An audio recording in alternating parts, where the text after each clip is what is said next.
Oh, and about that new soccer complex that they're making, Sporting Kansas City is for the U.S. national team and the development of soccer in general. Like, it's going to make a whole complex. Really? Yeah, Nice, man. like a huge stadium and a few other small training facility, fields and whatnot. Awesome. Very cool. That's very good to hear. All Yeah, right. they're spending like 75 mil or something. Woo! That's quite a bit of money, but it's all worth it. All right, so we are live. Welcome to Prison Sports, everyone. We are here once again. It's Thursday. We got Cox here. He's on his break, so he may have to leave us abruptly to go back to work. But we got him here for a little bit, which is awesome. As always, I'm joined with Miles Dawkins 24/7. Hit him up on Twitter at Miles Dawkins 24/7 or on Twitter or on YouTube. Just search for it and you'll find it. Yes, sir. Yeah, so we have some stuff we're gonna talk about. We're also gonna diverge, obviously. There were some big topics in sports, and there were not that many big topics in sports. It's kind of been a little bit of a slow week, really. The NFL minicamp is starting up here. It's gonna be interesting in a couple weeks, talking about like different cuts and different type of stuff that like that, that type of stuff. But as of right now, everyone's reporting. But yeah, I mean, let's start off as we do every week by going around the circle and talking about how everyone's week was. So, Miles, how was your week this week? Man, week has been good. Like you said, training camp is underway. You know what I mean? Vernon Davis reported for my San Francisco 49ers. That's a good sign. He wasn't going to get paid anyway, so he might as well come and work out. You know, be a good teammate. Alex Boone, though, a big guard. I believe he plays left guard or right guard. Don't really remember. It doesn't really matter because the O-line is beastly, but if we don't have him in camp and if he's not signed to start the regular season, we might be in some trouble, but we can get into that a little bit later. But I'm just excited. Football's back. It's been a long 5 months since the Super Bowl, so I'm excited for football. Let's get into it, man. Football time, baby. All right, no. Nice. All right, Tox, how was your week, man? I know you're at work right now. It's kind of weird. Oh yeah, it's been good. Busy, of course, with work and everything. Came back from my vacation last weekend, or during the weekend, so that was good. And from the East Coast, I got to see a Red Sox game during my trip, Nice. as well as I did actually just the other day. I switched over consoles. I actually just bought the PS4. Whoa, ooh, baby! But I didn't get FIFA though, so all I have right now is just Battlefield. It's all right. Wait till FIFA 15, dog. Yeah. Yeah, just wait. That's great news, man. Great news. How was New York, man? What do you do besides the Red Sox game? When I was in New York, I just went around walking around Times Square, and then went over to the Little Italy, had some good meals like lunches and dinners, then as well as did some sightseeing of like the Statue of Liberty and whatnot, and Nice. then hung out with some friends and went out to a couple clubs, and then went up.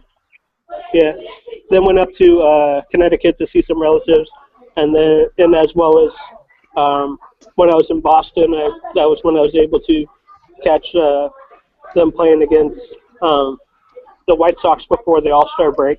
So that was pretty cool. Very cool, man. Yeah, I saw your pictures on Facebook, man. It seemed like you had a good time.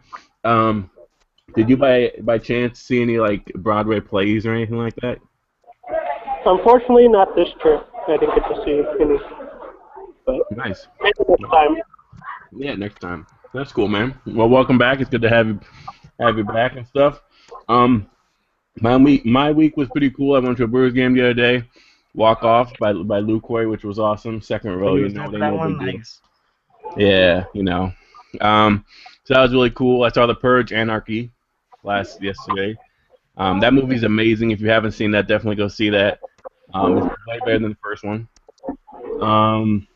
The A's are kicking butt right now. The Brewers are kicking butt right now. like you said, the Bears are training to win the Super Bowl this year. Brett Favre is still being mad at himself for not. I mean, I don't know what's up with that guy, but he's still crying somewhere in Louisiana, wherever the hell he's from. But yeah, other than that, it's been a pretty good week. Not much really to talk about. But I'm ready to get into this, man. I mean, let's start. So let's start with the NFL minicamps. Now, me not being a football person, Miles, do you want to lead this off, man? Yeah, sure, man, sure. What part of the training camp do you want to talk about? You want to talk about like maybe teams to look out for, cuts, stuff like that? Yeah, let's talk about possible cuts. Possible cuts. I think you're gonna see a shakeup in Cleveland. I think Cleveland, because they have a lot of solid receivers, they don't have a number one.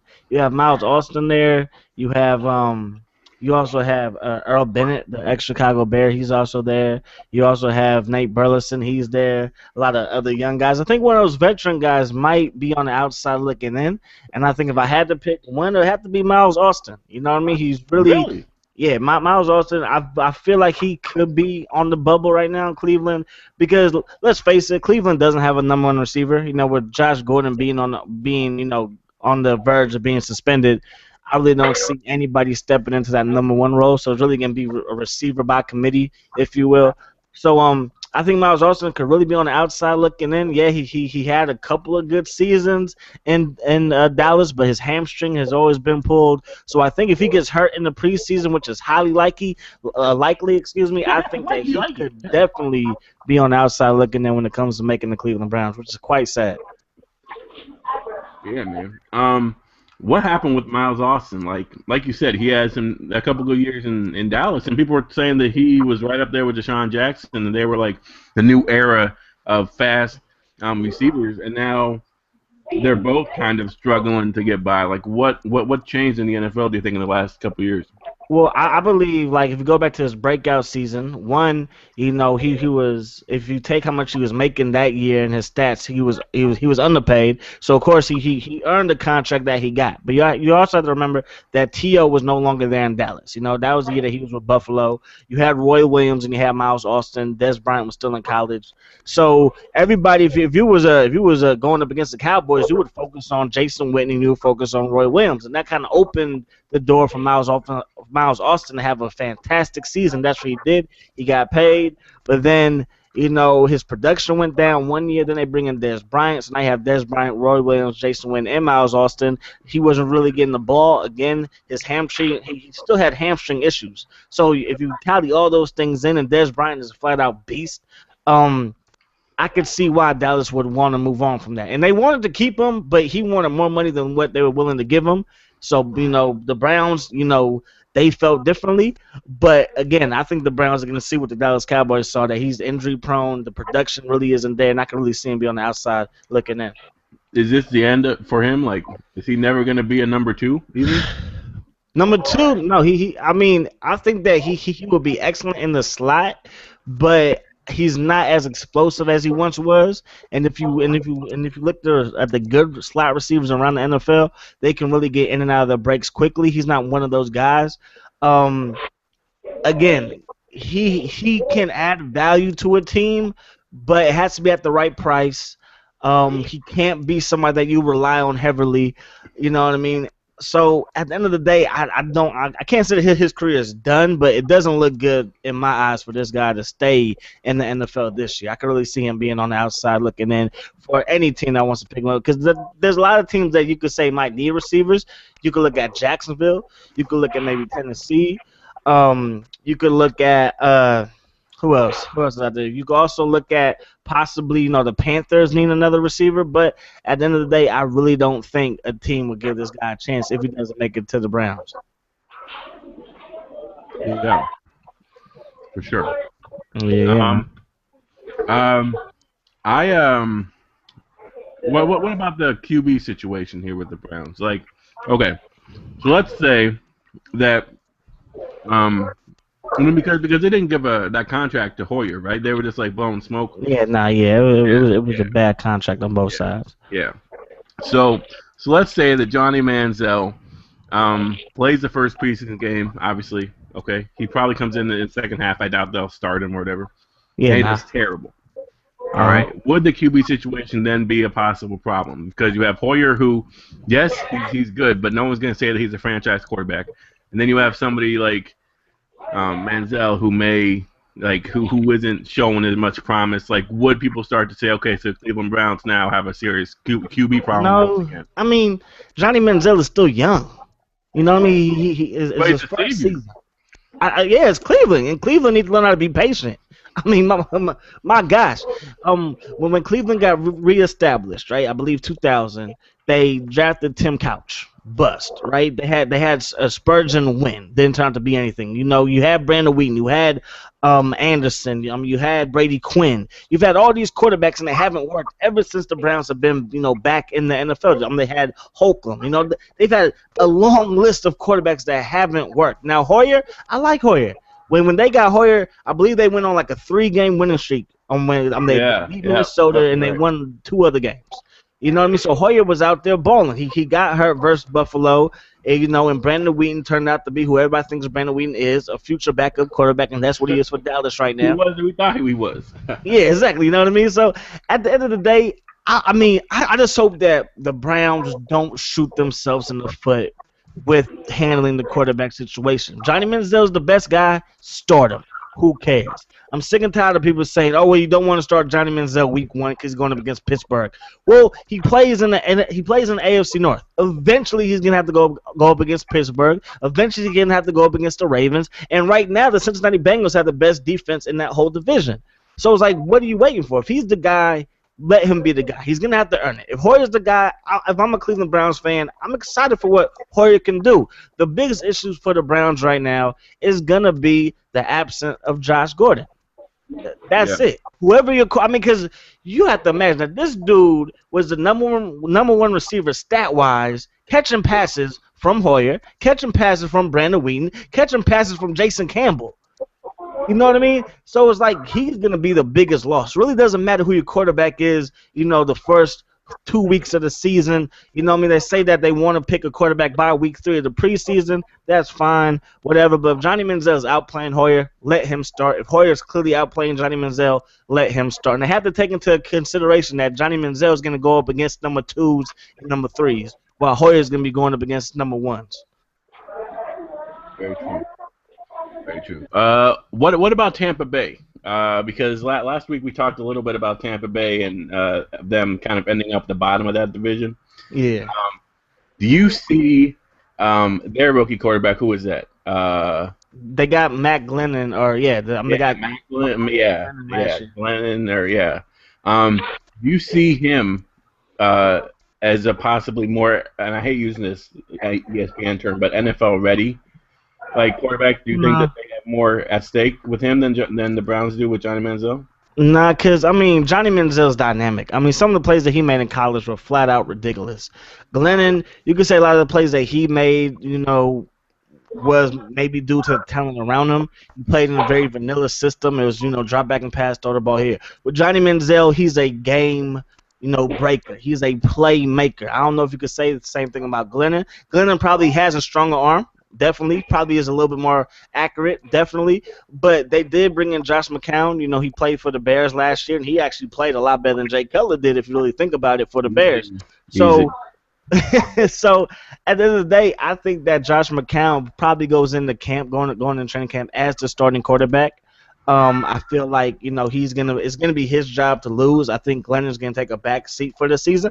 But if McCown doesn't play that well in the preseason or definitely in the regular season, I think that they will go back to Glennon. But I think they really have to hope that Doug Martin comes back healthy. If he comes back healthy, give that man the ball, because Tampa Bay has a top 10, top 5 defense in the league. Jerry McCoy is a beast. David at the linebacker position is solid. The cornerback situation isn't the best. Whenever you lose Revis, it's going to hurt you. But they have 2 big hitting safeties in the middle of that field. When you talk about When you talk about Brewer, what's his name? Barron, excuse me. When you talk about Barron, the 30-year man from Alabama, and you talk about Golston, the ex-49er, those are 2 guys that can, lay the lumber to anybody crossing the middle. So the biggest issue for them is probably quarterback and cornerback in Tampa. Yeah, for sure. Um, when I'm thinking, I mean, because right now I'm kind of going through the list of NFL teams, and I'm really Yeah. and like the one team that I think um has the biggest asterisk by it, and it's just because of one player, is the Rams. And Yeah. um, if I were the okay, again, Tony Dungy put his foot in his mouth. I understand, but okay, I mean we can get into that if we want. But if I were the Rams right now, like the main focus should be on Sam Bradford, Yeah. right? Because if he doesn't throw the ball to the people that are wearing his own jerseys, he's going to be in trouble. Totally And agree with you. I mean I don't know. I mean Michael Sam. Let's not get into that right now. So what do you think about the Rams? Do you think that who do you think is a player to watch, even if they may be getting cut on the Rams?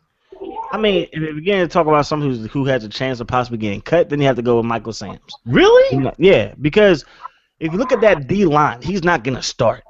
He's not gonna start. And I don't know the Rams well enough to be like, oh, this guy, who's a backup is better than Michael Sams. But he had to lose weight to get faster.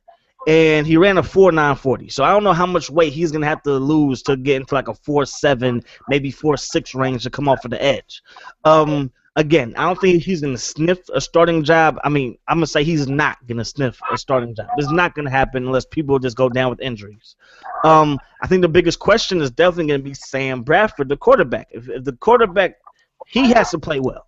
Bottom line, he has to play well, or they don't have a chance of doing anything this season. They play in the toughest division, the NFC West, with the Cardinals, the Niners, and the Seahawks. Michael Sams, I mean, and I know you said we're not going to get into it, but I have to. What Tony Dungy said, Tony Dungy was spot on with what he said. He was spot on. Because let's not forget that soon after he got drafted, Oprah wanted to have do a reality TV show with Michael Sam. Of course, that's gonna be a distraction because veterans. Veterans don't like no rookie coming in and instantly getting a shine. And he was a 7th-round draft pick. You know what I mean? So for him to have his own reality show would be a distraction. That's all Tony Dungy was saying. He's like, I would not draft Michael Sam because he's going to be a distraction. I felt the same way. You felt the same way. Everybody felt the same way, but because it's public and because, he's gay and because of all these things, you have to kind of step back and be like, no, you can't say that. And it's like, why? If he wants to be equal, then people who are equal get equally criticized too. So at the end of the day, I feel like Michael Sam, he needs to just focus on football, try to make the team, try to make special teams, try to make something, try to be the long snapper, do whatever you can, because I feel like he has the biggest chance of not making the team. And if he doesn't make this team, I don't know how many other teams will take that chance on him because of all the media, that's going to be around it. Henry, do you have anything to add on this Michael Sam thing? Not really too much. I mean, talking some hit it nail on the coffin pretty much about that. I mean, the media hoopla is pretty much as big as when Tebow's media hoopla was all going on. So he's out of. So if that's what the case happens to Michael Sam, then yeah, Michael Sam will be looking to play like in Canada. Yeah, exactly. Man, it's so okay. I don't know why our society is like this, and it really makes me mad. Like, because, like 50 years ago, not even 50 years ago, you can say 10 years ago, 20 years ago,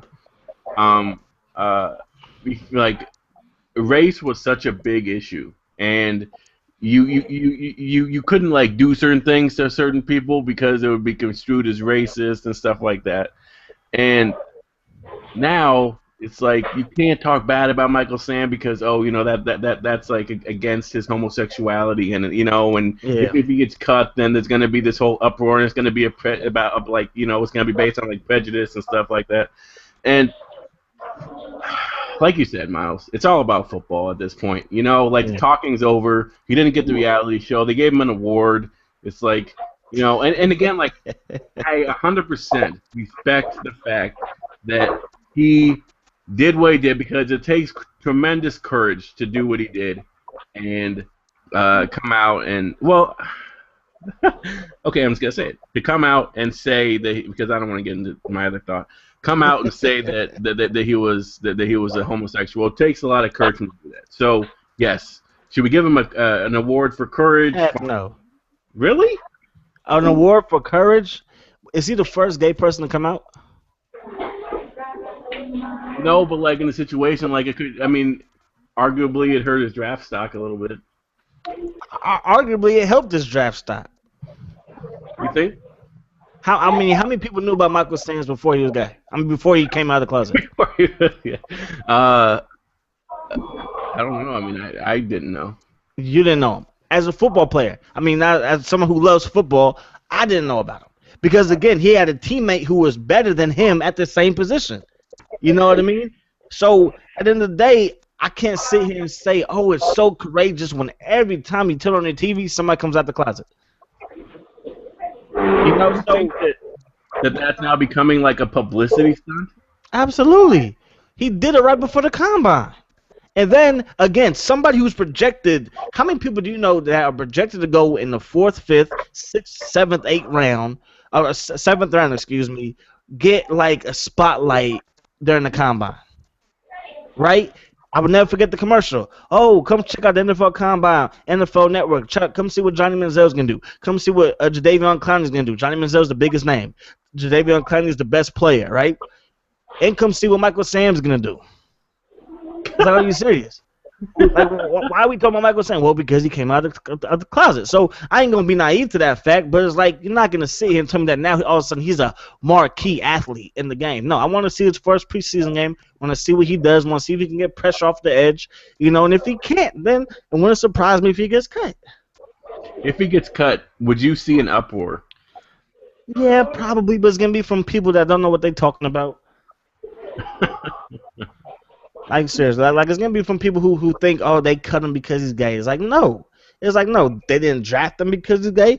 They drafted him because he's probably the best player on their board in the seventh round, and they had the seventh round pick, and they used it on Michael Sams. More power to the St. Louis Rams for doing that. I hope Michael Sams takes full advantage of this opportunity to make an NFL roster and make everybody who's backing him proud. But it wouldn't surprise me if he gets cut. With him coming out, do you think that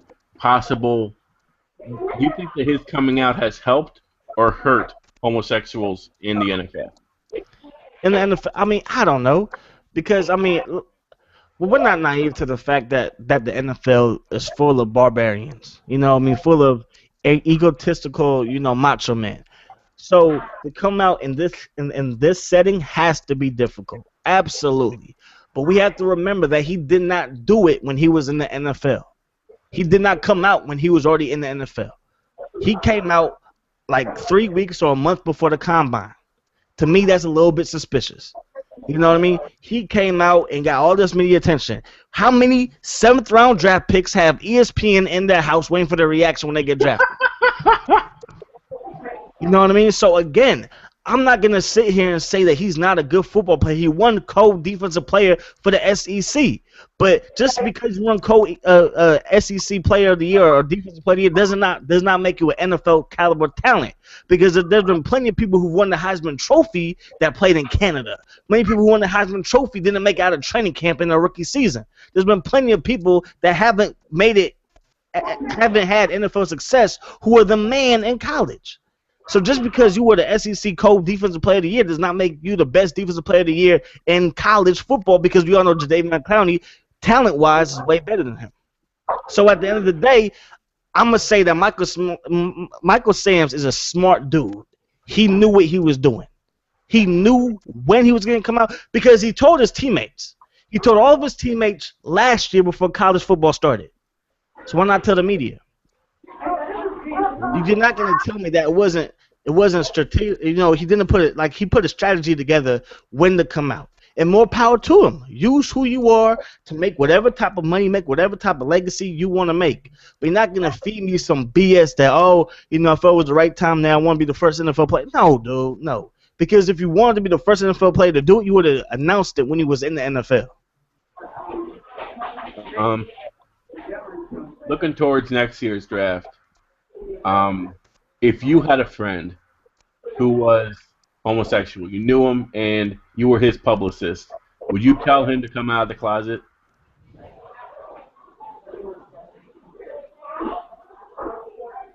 I would, if I was somebody's publicist, yeah, probably. I'd be like, yeah, no, wait till the NFL draft. You know what I mean? Whatever. Or maybe do it now, because if you do it before the NFL draft or before the combine next year, people just gonna call you, oh, you trying to be like Michael Sams. You know what I mean? Everybody wants to be like Mike. Yeah. So so it's like I don't know how to go about it. But Yeah, it's kind of changed. I mean, it's, like I said, not really like I said, but like I'm thinking, so social networking is so big right now. Yeah. Like a picture gets posted of Johnny Manziel in Vegas and it gets like 10 billion hits or whatever, ridiculous. and you see it on ESPN and stuff like that. So at this day and age, the only difference, I think that athletes are trying to get that one little umph. And when you don't have a skill, the skill like a possible, Jadeveon Clowney has, or J.J. Watt has, or Ray Lewis had, or anything like that, when you don't have that, you need that extra bump. So, I can see why, I mean, even Johnny Manziel's publicist, like he must have somebody. And again, like I do not believe that he doesn't know what he's doing. He's a smart guy. He knows exactly what he's doing. He wants the eyes on him because that way, when he does get the starting job, he's going to get more endorsements, more money. It's all about that.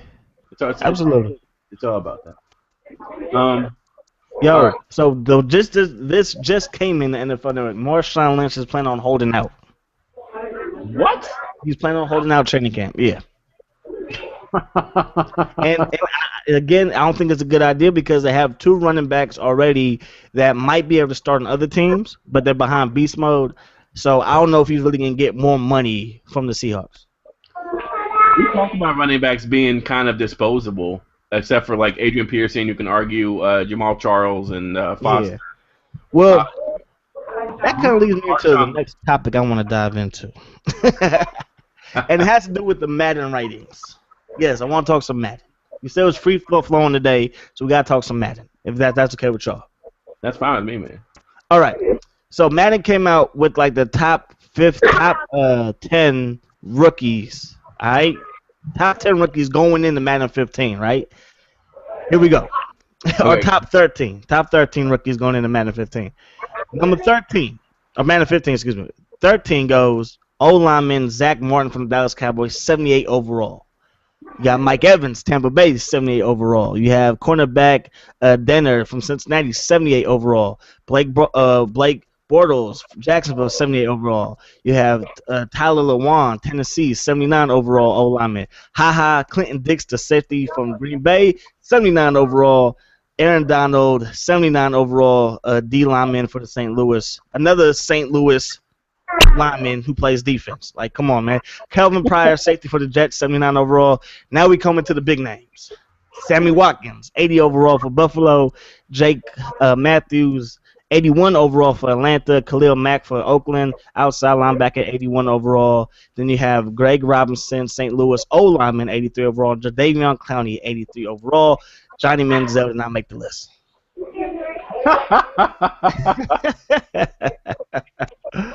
Yeah. So what do you think about those ratings? Too low, too high, just right?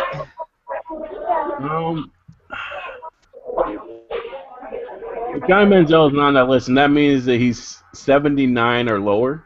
70, probably 77 or lower. 78, 77 or lower. I think that's fair because he's not the most accurate guy, right? Doesn't necessarily have the biggest arm, so.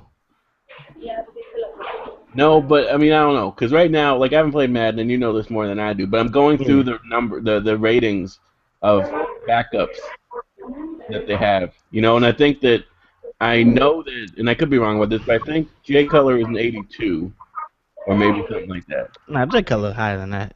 Maybe 87. And then I think that it was like Josh McCown was like a 79 or something like that. Maybe starting off last season, yeah, probably. Yeah, maybe. So I'm just comparing him to other players. And I don't know. Johnny if you're gonna paint this picture of Johnny Manziel possibly starting on an NFL team, you have to put him at least 80 overall. because I don't know. I just can't see a team starting a quarterback that isn't at least 80 overall. Like I That's don't true. like I mean even the worst quarterbacks, quarterbacks that had a terrible year last year, like Manning, New York, Manning, what's his name, Eli. He's still gonna be around 85 He's overall. gonna be 85 overall, you know. Yeah. So I don't know. Yeah. Want to hear top 5 running backs In Madden, in Madden 15 officially? Number 5. I'm gonna tell you this. Yes, number 5.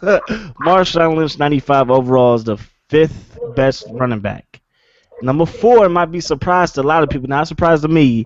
Matt Forte, 95 overall as well, but he's ranked number 4 ahead of Marshawn. Jamal Charles, 97 overall, as well. 97. Yeah, Jamal Charles, 97 overall. They said that he's the fastest running back. Him and Chris Johnson are the fastest running backs in Madden. Then you got Shady McCoy, 97 overall as well. He's going to have the highest elusiveness, ankle breakers, all that stuff. And, of course, Adrian Peterson's number 1. That makes sense. I'm not mad about that. Yeah, can't be mad about that. All right. Top 5 receivers. Oh, my goodness. Top 5 receivers and top 5 tight ends going into Madden 15. All right. Dez Bryant is number 5 at 94 overall.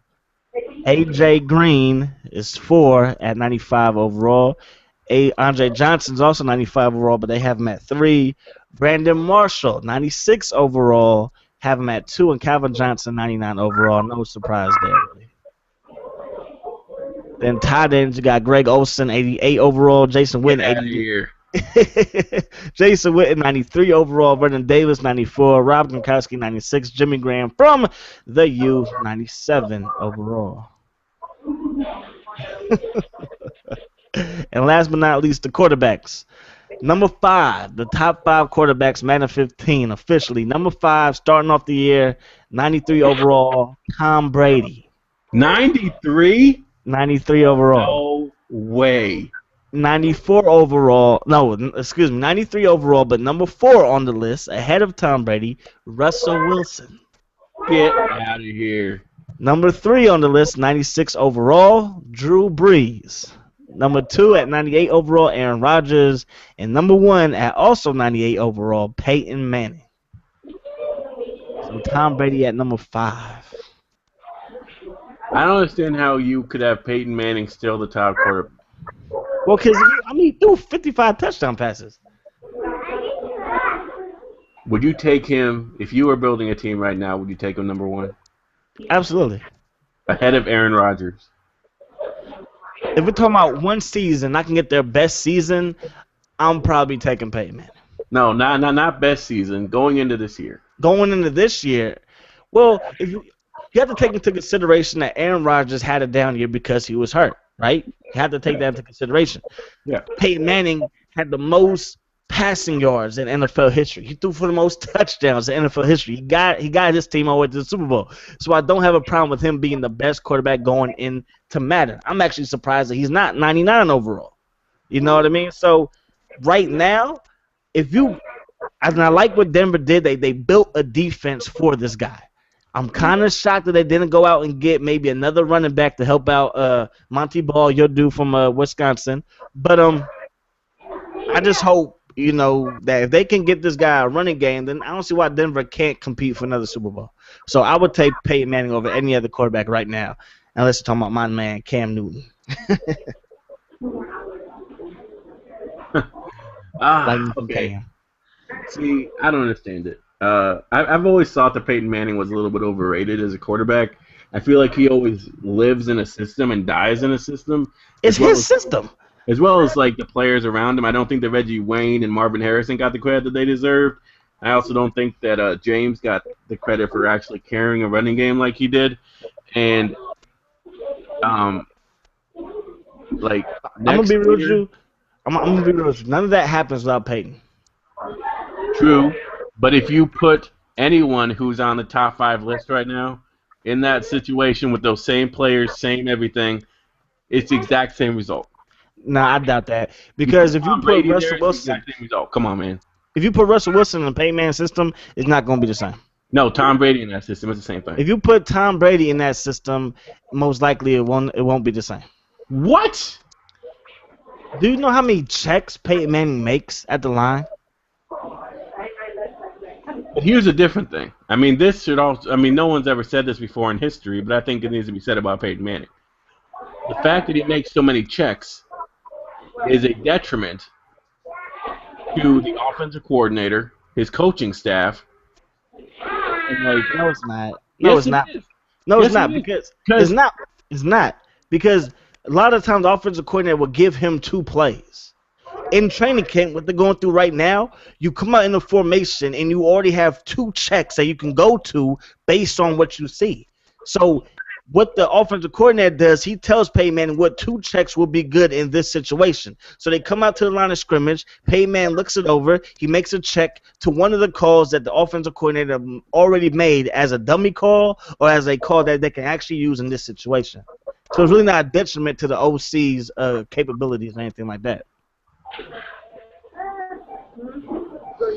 I don't know, man. I don't know. I mean, I'm trying to tell you, man. Because Edgerrin but you James don't is a see anyone beast. else doing that. You don't. I mean, if you look at the greats, There's a if reason you for look at it. the great- If we look at the great quarterbacks in our history, you look at, I hate to say it, those 2 guys from San Fran. All right. Yep, represent.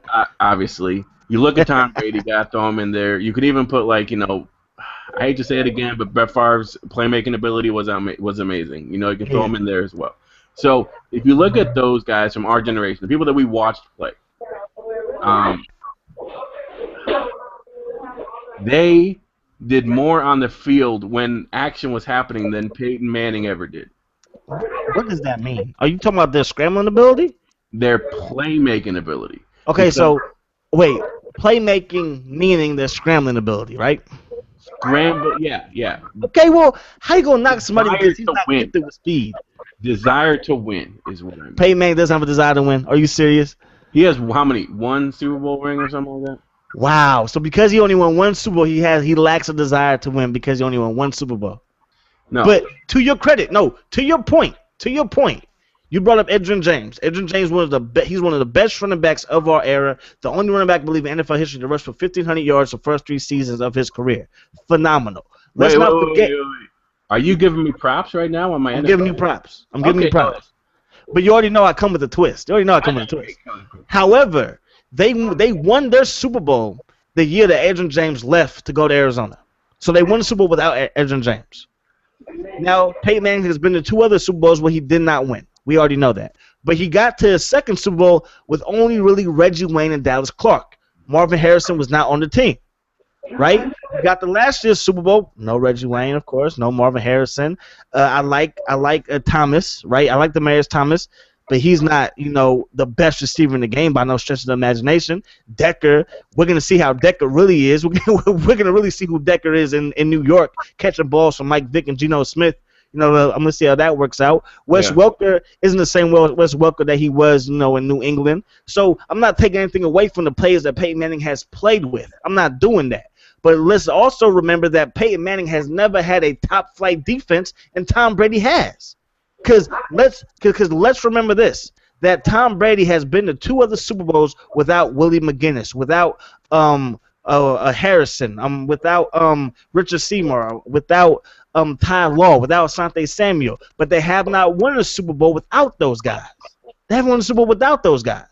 So to me, a Bill Belichick team is built off defense and a quarterback that's not going to turn the ball over. No, you are not going to do that. I am not saying Tom Brady is a game manager by no stretch of the imagination. He is not a game manager. He is a future first ballot Hall of Famer. He will go down as one of the top 3, top 4, top 5 quarterbacks in this league, bar none. He is a phenomenal talent. But he does not do the same thing that Peyton Manning does. He does not have the same pressure on his shoulders, because throughout Tom Brady's career, there's been a running game in New England. There might not have been the best running backs, but there's always been a running game there. Okay, if you look at Denver last year, no Sean Marino, he barely 1,000 yards, and he might not make Miami this year. You know what I mean? Joseph Adai really wasn't that good. Like you said, Edgerrin James and Marshall Faulk were the two best players that Peyton Manning has ever played with in the backfield. All right, and he only played with Marshall Faulk for one season. So what I'm saying is, there's a reason why those guys don't make checks, and it's not because it's not the system. No, Peyton Manning makes checks because he's good at it. Obviously, he's good at it. So I see where you're coming from, but let's not forget that Tom Brady, for the most part, doesn't throw the ball deep. He was never a deep. Listen to me. He was never a deep thrower until he got Randy Moss. He got Randy Moss. He put up 50 touchdowns. Right? Put up tremendous yards. Put up tremendous stats. Right? They lose Randy Moss. They go back to going short to Wes Welker. They get the two tight. Listen to me. They get the two tight ends with Rob Gronkowski. Now they're going back down the field. But before that, they was not going down the field because they didn't have nobody to throw the ball to. So you're not going to sit here and say, Tom Brady just makes everybody better. Because Tom Brady had a down year last year. He had a down year last year. Yeah, because his O-line was terrible. His O-line wasn't that. His O-line has been the same the past couple of seasons. Okay, look. Okay. When the Patriots got Randy Moss, they weren't throwing the ball deep. Yes, they were throwing the ball deep to Randy Moss. No, they weren't. Randy Moss got a majority of his touchdowns. He didn't even. They weren't like deep throws down the field. The majority of his touchdowns were from crossing routes and stuff like that in the end zone. Are you serious on that? Yes. Are you serious on that?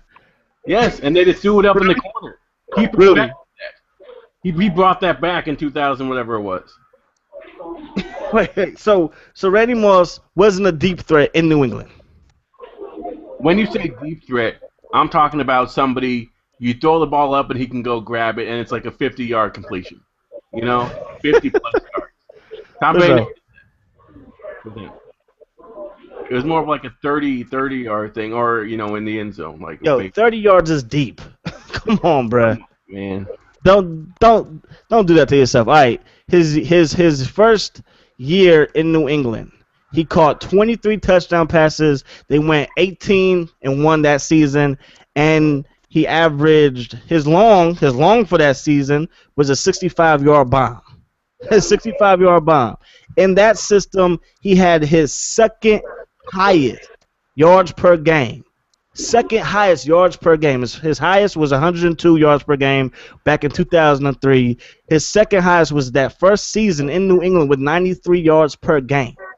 93 yards per game, right? He averaged 15.2 yards per catch. His fourth highest throughout his whole career.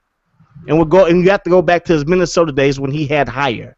So to say that they weren't throwing the ball deep, come on, man. Don't do that to yourself. I don't know, man. Okay. So, we've diverged off topic, I guess, for good reasons. You named the top 5 quarterbacks in Madden. Yeah. Would you keep with those top 5 then? I think it's going to change throughout the year. I mean, Russell Wilson, he's up there because of his scrambling ability. Like he doesn't have the best arm. He's not the most accurate. You know what I mean? So to put him over Tom Brady, I was a little bit shocked. I would have had him 5. I would have had Tom Brady at least somewhere in the top 4. You know what I mean? So I would make Peyton Manning 99 overall. Aaron Rodgers could stay at 98. Drew Brees would probably go up to 97 in my book. Tom Brady, I'll probably still have 94, 95. They have him at 93. So Tom Brady would definitely be my 4th quarterback on the list, and Russell Wilson would have to be 5. Because if he doesn't win the Super Bowl, is he this highly rated? I don't think so. And everybody else is based on their abilities and based on their stats. So I think with Russell Wilson, you kind of have to put an asterisk there because he's a good quarterback. He's a very, very good quarterback. But is he the best scrambler? No, you got to give that to Cam or to Colin Kaepernick. You know what I mean? Is he the best thrower on the run? I don't necessarily think so. I think Aaron Rodgers is pretty good on the run when he gets outside the pocket. Accuracy is the most. Jay Cutler's pretty good at that too. Yeah. I mean, man, JJ. So I like Russell Wilson, but I would probably swap Tom Brady with Russell Wilson. Yeah. Maybe it's my Midwest bias, but at 6, I would have Jay. Ooh, you tripping. I mean, who else would you put there? I'm going through the list, and I don't see anyone else. I mean, I would put Jay over Cap, and I'm sorry, but come on, man. Like Cap was on the verge of like not getting an extension this year, and I would put him over Eli. I would put him over whoever that guy, that red-headed dude in Cincinnati is. I'm not even gonna say his name because he beat the Badgers at the Rose Bowl. And I would also put him. I mean, like Stafford. I put him over Stafford. Yeah. Over I could see you making an argument to put him over Stafford, put him over Eli, but you're biased, obviously. But you're not gonna put him over Cam. What has Cam done? Let's be honest, huh? What has he done? Cam won the NFC South last year. That's what Cam did. Cam literally has done more with less than any other quarterback in the league outside of Tom Brady. Like, let's be real. He had Steve Smith last year. Ain't like Steve Smith the top 5, probably not even a top 10 receiver anymore. You take him away, and now you have like Jason Avant. You know what I mean? You got like Cottree. You got this rookie Benjamin from Florida State. He has nothing. All he really has is Greg Olsen. So he does more with less. And on top of that, he stays in the pocket. He is an athletic freak who stays in the pocket first. His second thought is to run. As a matter of fact, his first thought is to pass. His second thought is to find the next option. And then his third thought is to run. So that right there makes Cam a top-flight quarterback, in my opinion. Way better than Jay, because you give Cam Newton Matt Forte. You give Cam Newton Alshon Jeffrey. You give Cam Newton Brandon Marshall, and let's see how good that offense is. You put Jay Cutler on the Panthers ain't sniffing the playoffs. It's all, I mean, yes, but at the same time, you can't blame it all on Jay because the offensive coordinator has been terrible these last couple years. It's always a new guy. So, I'm not blaming it on Jay. But you're not gonna sit here and say that the offensive coordinator has been bad for years when Trestman came in last year and he was basically calling the plays for the offense. You know what I'm saying? Matt Forte has always put up solid numbers. You know, he's just now probably getting the credit he deserves because he, again, in my opinion, he's one of the most underrated running backs in the whole league. Has been that way for a while. But Matt Forte is always putting up good numbers. Brandon Marshall always putting up good numbers. Now you have Alshon Jeffries putting up good numbers. And Jay Cutler's still the quarterback, and I don't think anybody really outside of Chicago feels like they have a legitimate chance to make it to the playoffs or make it to the Super Bowl. Super Bowl. If we beat the Packers once, we make it to the Super Bowl. And the problem is that y'all didn't. Y'all knocked Aaron Rodgers out in the first game. Second game, he comes back week 17. In the NFC North Championship game, man. And y'all dropped the ball. Very true. I like Jay Cutler though. You can't hate him, man. He has diabetes and he goes out there and he puts up numbers, man. Yep, you're right. He's a hero, man. He is a hero. But he just doesn't have that competitive attitude, doesn't have that will to win because he's never been to a Super Bowl. And only been to the playoffs, one time? He's been to the Pro Bowl once. Who cares about Pro Bowls? Maybe, I think he's been there one. All right, awesome. So, this was a good show, guys. Do you guys have anything else you guys want to talk about before we get out of here? I want to know your guys' thoughts on James Rodriguez. I believe that's his name, right? Last name Rodriguez, right? He just got, I guess, traded or whatever transferred, whatever, for $103 million to Real Madrid. I want to know your guys' thoughts on that. I'll go first. My thoughts is that's a pretty big risk by Real Madrid, but because of the World Cup is like a performance and everything like that. But at that same time, though, it may not translate into league play, especially with a lot of the different players that Real Madrid has. Like sometimes all good players aren't able to mesh, and who knows if he can replicate his great performances against some of the other teams in the La Liga and then in the Champions League and everything like that. But Real Madrid has the money and they're going for it. And if they're able to, if James Rodriguez is able to capitalize on his playing ability like he did in the World Cup, then Real Madrid will have a good deal to go against Brazil's forces when they got, then Barcelona's forces when they got Suarez. So yeah, that'll be an interesting game to see now. Is the James Rodriguez versus Suarez transfers. You know, Yeah, definitely. yeah. The big thing about this and other things like Frank Lampard coming to New York, by the way, is like um, the price tag because Yeah. that's an amazing amount of money for again. He's a great player, but if you think about the top players in soccer right now, his name doesn't come to mind, and it's like how many players can really change a game and is worth that much money. You think about Ronaldo, Messi, Ibrahimovic. You can throw him in there. You think about Oscar from Brazil when he's on his game. He's a great playmaker. I mean, there's Mueller from Germany and Bayern Munich. But like again, like there are some players who are just amazing people and deserve that much money. But then like the whole idea of like the price tag with soccer right now is so extreme that it's like it just boggles my mind. You know, like how is somebody worth $100 billion? Cristiano Ronaldo's worth $100 billion. Like, that's crazy to me. But Do you again, think Do I you don't know. think that Real Madrid kind of did this offer to get somebody who, like you said, isn't really a star? He like Tox said, he did his thing in the World Cup. You know what I mean?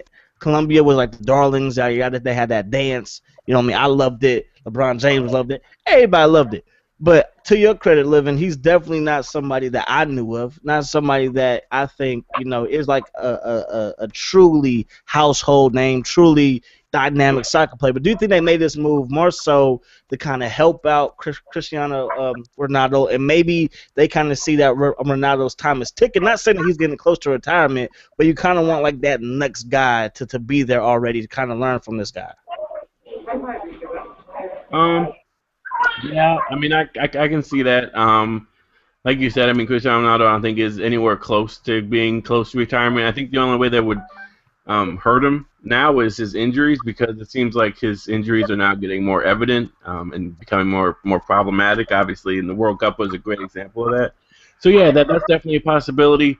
Um, but Real Madrid has one of the best development systems in the world, and um, I don't think that they would go out, and that's why this move is so puzzling to me. Like they don't they build from within most of the time, and then they loan players out to different teams, and then they bring them back and stuff like that. Like, yes, they do go out and they do make major signings, and that's one of the reasons why they got the nickname, Galacticos, because they're bringing everyone that's good. But I don't know, like at this point in time, their building system is such it's just so good that I don't see them going out and then bringing somebody in just to learn from Mhm. somebody like Cristiano Ronaldo, but I don't know. I mean, I mean, I don't think he's there just to learn. I think he's really there to help out. But I'm saying, he's definitely not going to be the star. But I think if you have somebody yeah, else who can complement Ronaldo, I think that it was a good move, especially if they got the money for it. Again, that much money boggles my mind. You know what I mean? But if they have the money for it and they feel that highly about this kid, I really don't have a problem with the move. yeah. All right, cool. All right, guys. Also, this just in, Jim Johnson from the A's got designated for assignment, Yes. so he's gone. Good riddance. Um, Did you see how but the yeah, A's blew up the Astros today? yes, yeah. 13-1. It was nice, man. It's very nice. Very That means very a nice. lot for you coming from Milwaukee. I mean Wisconsin. Shut up. All right. Um. So awesome show, guys. It was very free flowing, but I think that was good. So I guess we'll end it as we do all every week with a minute to preach it. So, Tox, I know you got work, so I don't know if you want to participate in this or not, but it's up to you. Um, Uh, yeah, I'm gonna have to pass on this one. So yeah, so take okay. it easy, guys. All right, All right, man. man. Take it easy, man. Appreciate you stopping by. Yep. All right. So, Dawkins, do you want to go first? Yeah, I'll go first, man. All right. Let me get this up here. Well,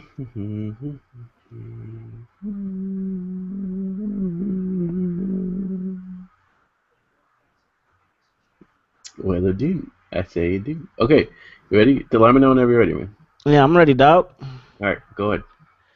Madden 15 is right around the corner, and the hype train has started a long time ago. One thing that has shocked me though is the lack of new animations. I remember back as a kid when I got my PlayStation 2, and the game took a gradually a big step up as far as graphics are concerned. Every single year I bought Madden, from Madden 1 all the way up to Madden '06 on the PlayStation 2. I always look forward to seeing the new animations. And we haven't really gotten any new tackling animations, new catching animations in the game for a while. Now, this is the day of improved some of the catching animations, but for me, the game of football is all about tackling and breaking tackles. Now, because I haven't seen anything, it's kind of a downer to me because I look forward to those new animations. It kind of separates itself from last year's game, and because they haven't talked about it, it seems like it's another year where Madden will be down towards the bottom of top sports games behind FIFA, behind NBA 2K, and yes, even behind NHL 15. So hopefully Madden can prove me wrong, but I think it's going to be another bad year for us diehard football fans that spend $60 on this piece of crap every single year. So sad, man. But I'm one of those guys, and I will be in line pre-ordering this game. Might get it on midnight. I don't know. Might get it from Amazon. I don't know. But I'm definitely going to get it day one. Nice. Did you hear the beep or not? Nah, I didn't. Okay. I didn't think someone else was going to let you finish. I'm going to let you finish, bro. I appreciate that, homie. All right. Nice, man. Yeah, Madden is always exciting. You say you're going to get it at midnight. You said that, right? You're going to get it at midnight? Yeah, yes, sir. Me too, man. Me too. I'm all about the hype train, man. I know, right? It gets everybody, man. It gets everybody. All right. So I guess I'll go now.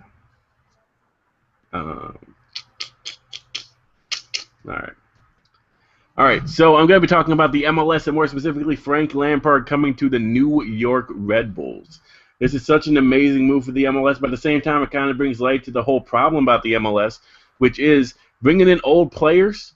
If you're going to go by that direction, there's only one team to look at and to stay in terms of reference to not go that path, and that is the Brooklyn Nets. The Brooklyn Nets gambled away their future and are now stuck with an degrading team and terrible prospects.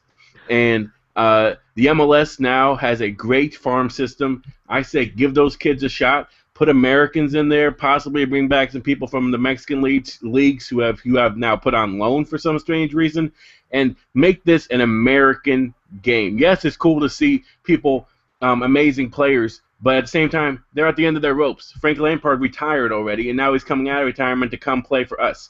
It's like we are not some charity case. So, excellent. I felt the passion. Yes. Thanks, man. I appreciate it. I'm crying over here. Yeah, man. All right. Well, awesome. So this was a good show, man. Do you have anything to say before we cut the lights? Man, it's been a long off season. I enjoyed watching some basketball. I enjoyed the World Cup, but I'm so happy football's back. So time to hit someone in the mouth, baby. Exactly. You already know. Not us to the Super Bowl, baby. Just waiting for that first hit, man. Just waiting for that first hit. Michael. Just waiting for week one, man. I can't wait, man. All right. Thanks people for watching. We'll be back next Thursday, 6:30 Eastern Time, 5:30 Pacific Time, and 5:30 Central Time, and 3:30 Pacific Time. Check out Miles Dawkins 24/7 on Twitter. Search that on YouTube. You will find his YouTube channel. He does Madden Ultimate Team videos. Subscribe to Vision Sports for these cool little hangouts every Thursday. And yes, that is it. Long live the King, Griffey. Gosh, I'm still watching reruns. It's crazy, man. And it's real, like, okay, a question. Do you watch, like, if they had, like, highlights of 49er games, you watch that, right? Absolutely. Sometimes I just YouTube it. Yeah, man, no. Have you done it with the Griffey? I think I did it for like the 1993 Home Run Derby with Ken Griffey. And I watched that on YouTube. Hat backwards. Yeah. Yeah, exactly. He had swag for days, that boy. Now he has a gut. Yeah, man. Yeah, real gut. That man was the truth. He was the truth. Yeah, that's it. Thank you guys so much for watching. We're out.